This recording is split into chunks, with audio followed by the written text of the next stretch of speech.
Delta Chi Nation, welcome back to Founders Day of Giving. We are super excited to share with you. We have both of the Fraternity and the Foundation executive directors with us here today. And we're excited to hear a little bit about their stories, hear a few updates on the Fraternity and the Foundation and the years we're having, and then also just sharing some Founders Day messages and some great stories, it sounds like. So really excited to get started here.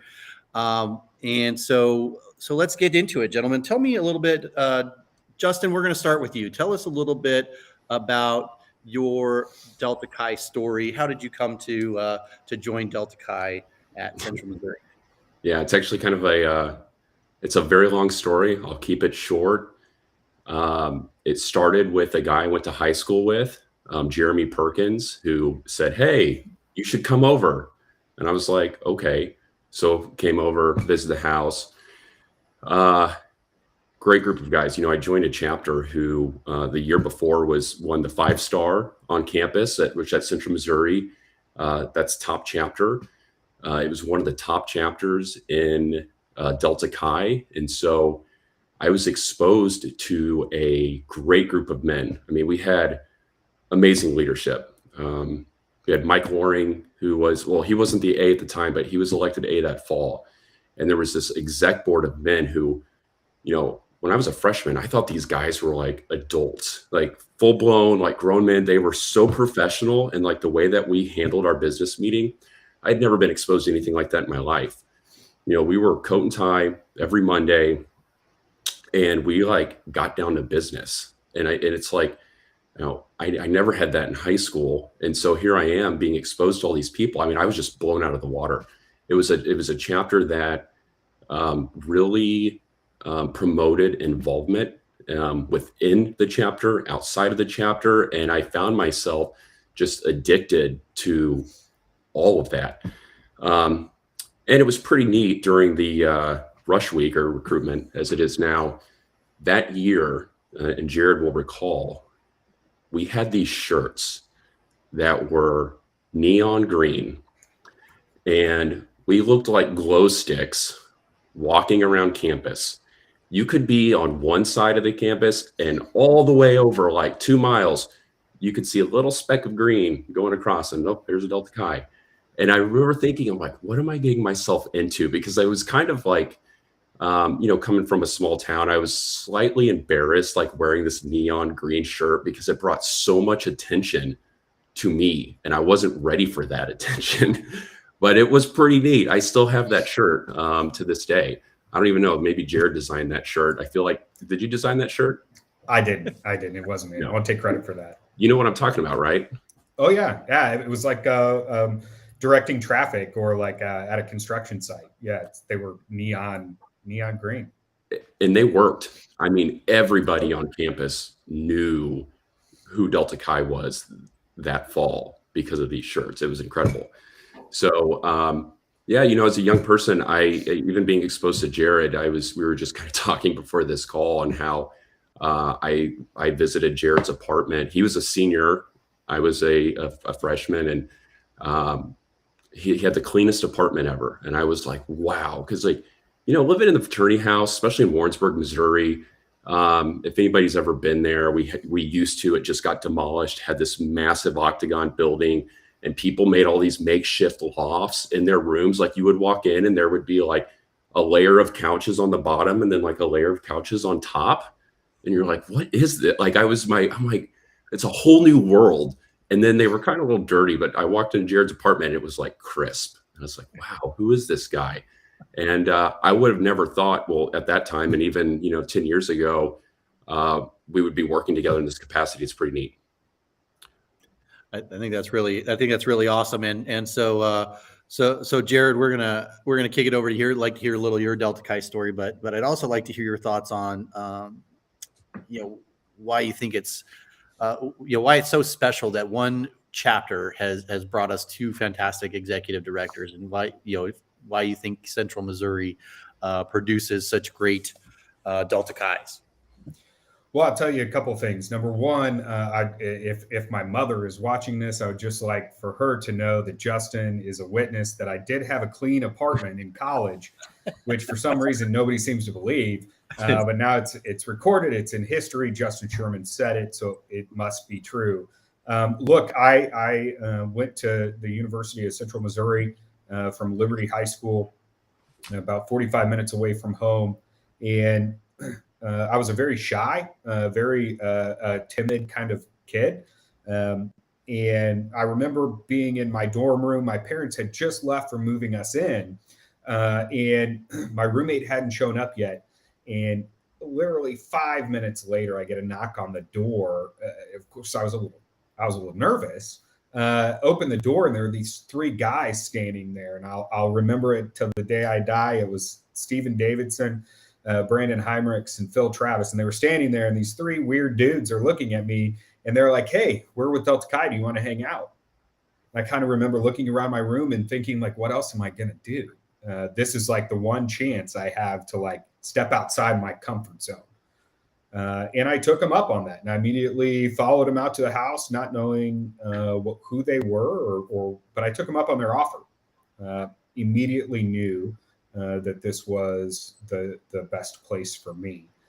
Looking back, I remember, and I went through recruitment. I went and looked at other houses. I looked at other fraternities on campus, and when I saw Delta Chi, it struck me that unlike other organizations, nobody looked the same. Nobody acted the same. Nobody talked the same. They weren't from the same place. They didn't dress the same, and they didn't listen to the same music. So for me back then, it was like I fit in somewhere in this spectrum of people, right? And fast forward to today, I truly believe that every young man on a college campus deserves a place to belong. And in my opinion, that place is Delta Chi.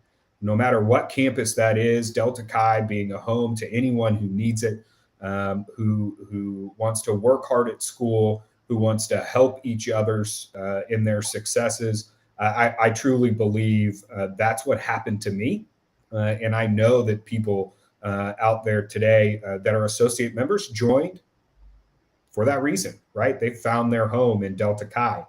And, you know, I'm talking about a higher, more associate members this year than last year, double-digit growth. So there are more people that are wanting to be Delta Chi's today than in our years past, and we are very excited for that. Why? Because they get the same experience that Justin had, that I had, that you had, that Peter had, and so many more brothers across the world have had. Well, you asked about Central Missouri. Look, I'll tell you, I don't know if there was something in the water other than the Warrensburg sulfur, but I will tell you this, right?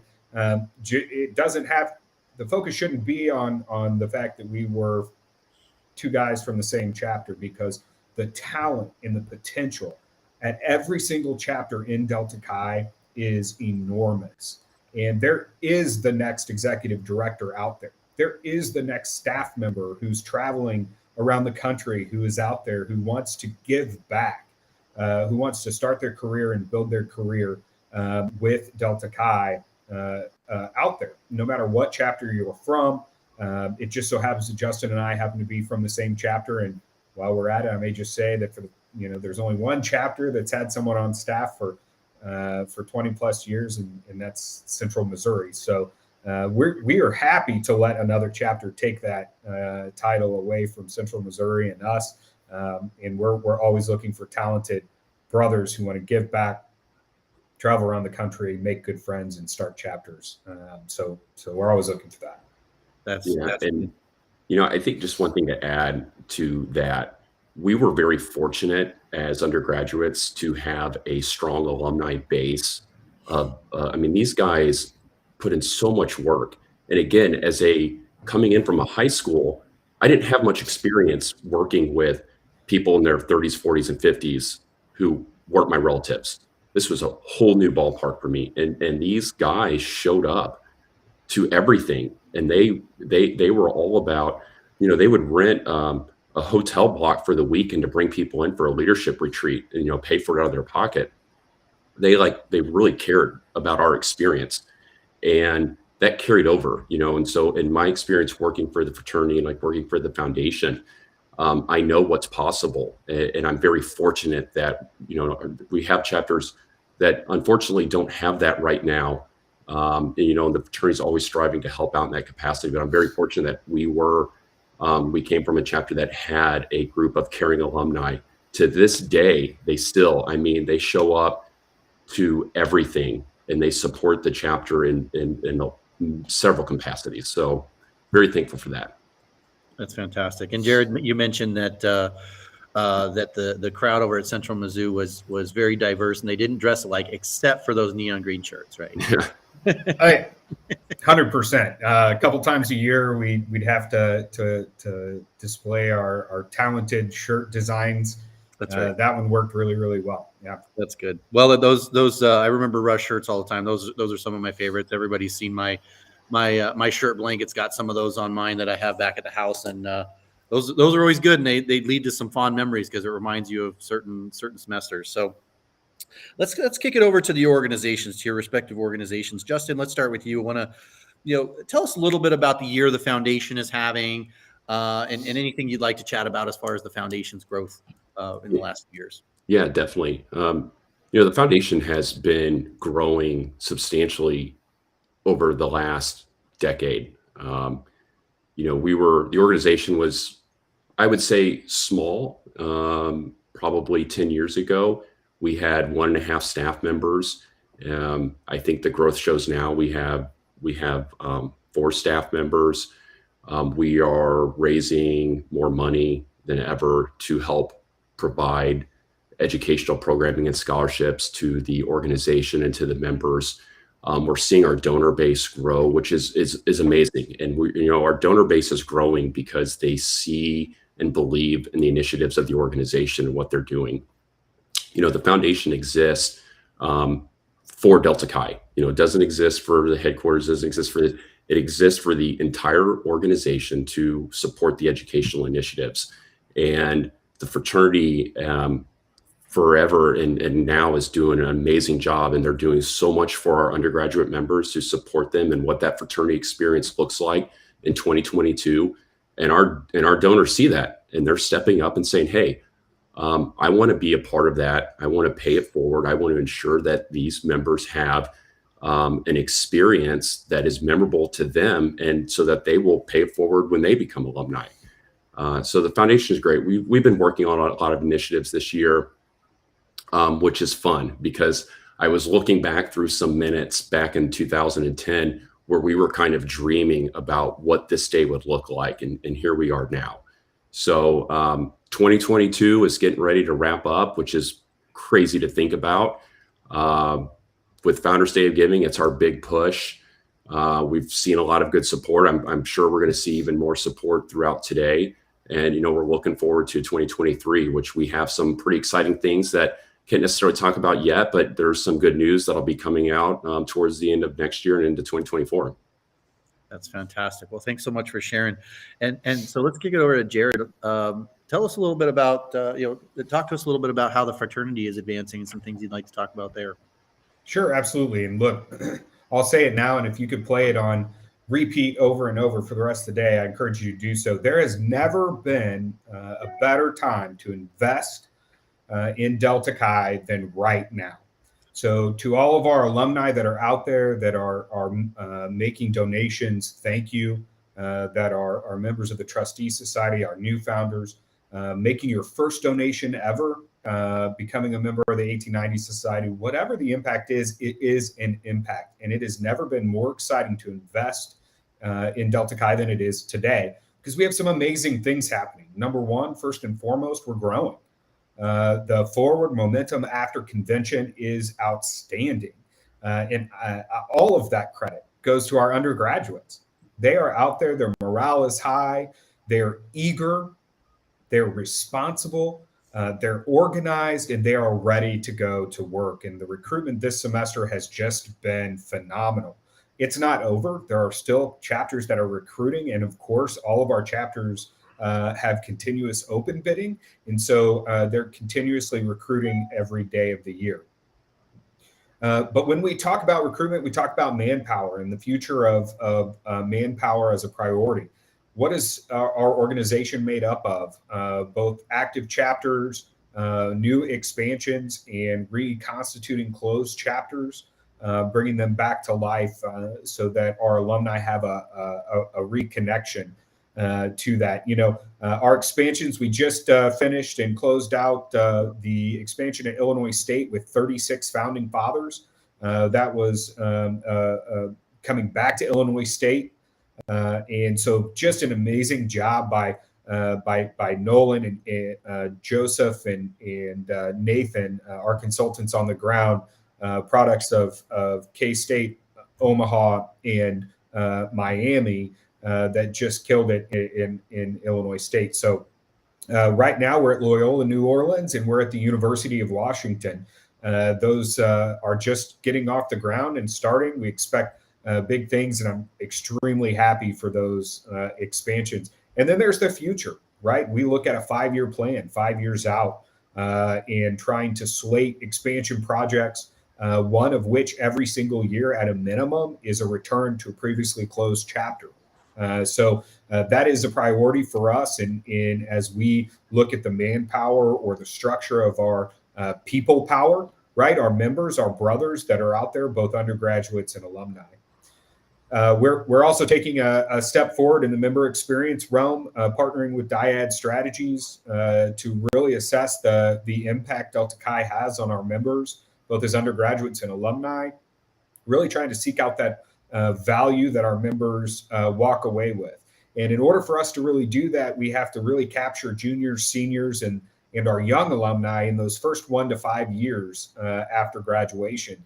And we've taken some serious steps forward, first-time steps forward in the past year, thanks to Ross Dicknight coming on board and leading and managing our alumni engagement and relations. Look, for the first time, we reached out to every graduating senior, and we had nearly 80% of our graduating seniors tell us their personal email address, update their phone number. They told us where they're moving, who they're going to work for, in what profession they are.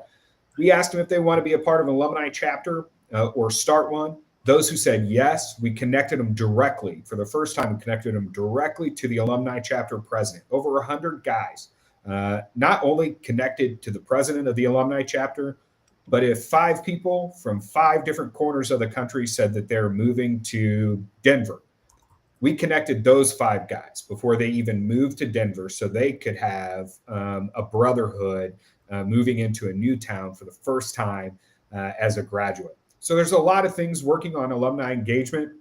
The last thing I'll say is really just innovation, not only when it comes to technology and the platforms that the fraternity uses, but also really looking at our communications and digital strategy.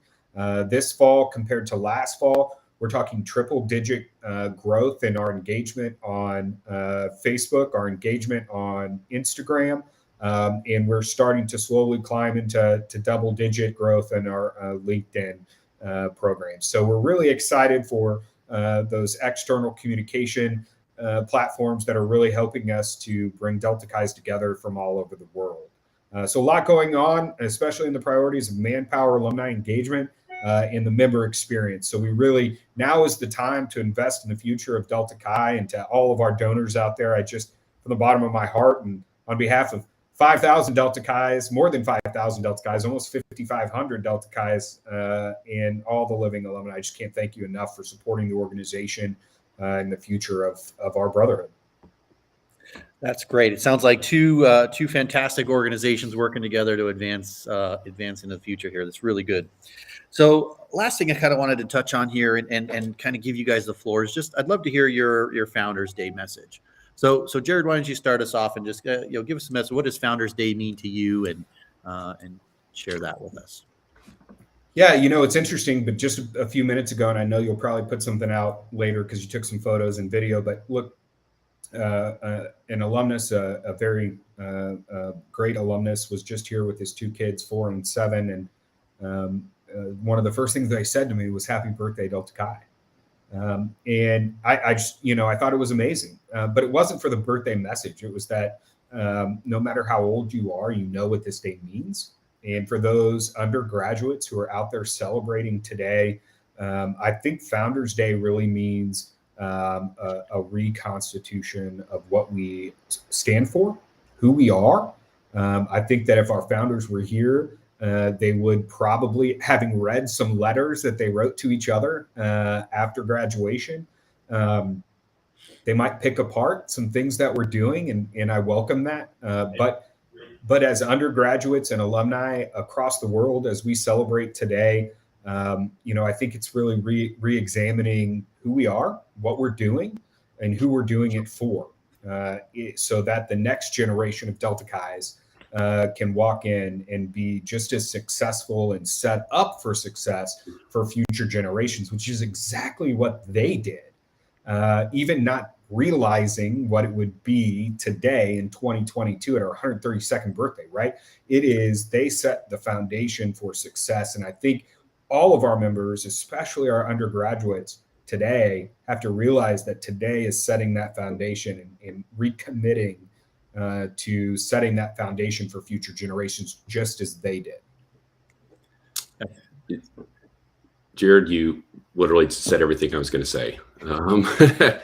Because when I think about Founders Day, it's a time to reflect on, I think individually, like think about our own experience of how we came to be who we are within this organization, the experience that was offered to us as undergraduates and as alumni.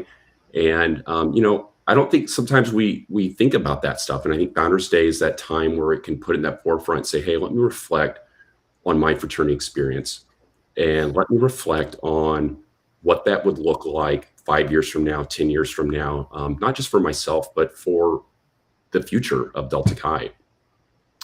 I think our founders would be proud. These guys were visionaries. They think about this, 1890, there is no Facebook, there's no internet, there's no way to connect people across the country, maybe Morse code. And these guys got together, they started a chapter. And then if you look at our chapter history, we were already expanding a couple years later. That's pretty remarkable when you think about that, where a group of young men said, hey, we want this vision for ourselves, but we think this vision will also resonate with other young men across this country. And we're going to figure out how to bring that. I mean, they were getting on trains and going across country. And I just think about them and what that looks like today. And I think it's just a good time to reflect on Delta Chi. And we all have our own experiences. But I just challenge people out there to take some time today to think about what that experience could look like 5 years from now. The organization is always evolving. It is different now than it was in 1890, and it's going to be different in 2035 than it was today.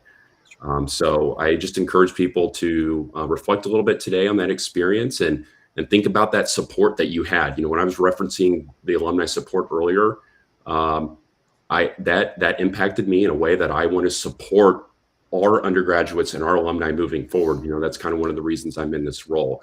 And so I just challenge people today to think about ways that you can support this organization. Well, that's fantastic. And we did an interview a few years ago with Brendan Shields Shimizu, and he said it pretty well. He said, I want to make sure that everyone that follows me has as good or better an experience in Delta Chi than I do, and that's why he gives back. And then I hear kind of some of the same things that you guys are saying. We need to make sure that we're always doing better, so that the experience that those that follow us is at least as good as we have. Obviously, we had it really good, right? We look back on our experience and our current experience and very fondly. And so I think that's really fantastic. Thank you guys so much for sharing your message with us today, for updating us on the foundation, for updating us on the fraternity. Couldn't be more thrilled to spend some time with both of these fantastic Delta Chi's, both from the Central Missouri chapter. Obviously, the chapter has treated us well and giving us a couple of really, really good executive directors in Justin and Jerod. So thank you both so much for sharing some time with us today, and have a happy Founders Day. Yeah, happy Founders Day. Happy Founders Day.